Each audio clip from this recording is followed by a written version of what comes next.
એક ભાઈ બગીચામાં એક ઝાડ નીચે બેઠા હતા અને ઉપરથી કોશેટો પડ્યો.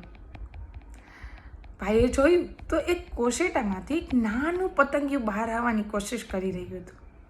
ભાઈએ થોડી વાર બેઠા બેઠા જોયું, પ્રયત્ન ઘણા કર્યા કોશેટામાંથી બહાર આવવાના, પણ પેલું પતંગિયું બહાર આવી નહોતું શકતું.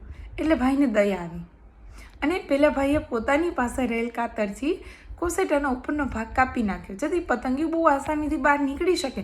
અને બન્યું પણ એવું કે પતંગિયું છે બહુ આસાનીથી બહાર નીકળી શક્યું. પણ કેવું પતંગિયું બહાર આવ્યું? તો કે પાંખો વગરનું અને પાછળથી સહેજ ફૂલેલો ભાગ. હવે આ પતંગિયાનું જીવન તો કાયમ માટે બરબાદ થઈ ગયું. પાંખો વગરનું પતંગિયું કેમ જીવી શકે?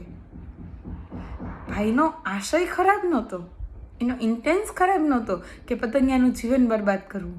એનો ઇન્ટેન્સ તો સારો જ હતો, પણ એની દયાભાવના લીધે પતંગિયું જો સંઘર્ષ કરતાં અટકી ગયું તો એ પાંખો વગર બહાર આવ્યું.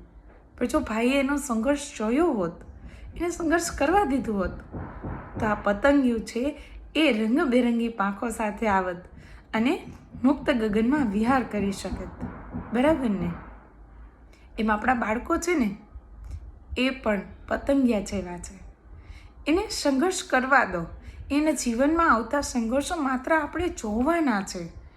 એના સંઘર્ષમાં એ સંઘર્ષ કરતાં કરતાં ક્યારેક થાકી જાય, હારી જાય, બેસી જાય, તો આપણે એને મોટિવેટ કરવાના છે. એને અહેસાસ આપવાનો છે કે તું આગળ વધ, હું તારી સાથે છું.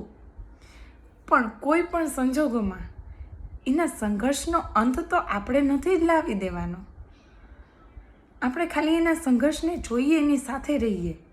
અને આપણા બાળકો સંઘર્ષ કરીને આગળ વધશે ને, તો એનું જીવન પણ પતંગિયા જેવું રંગબેરંગી બનશે.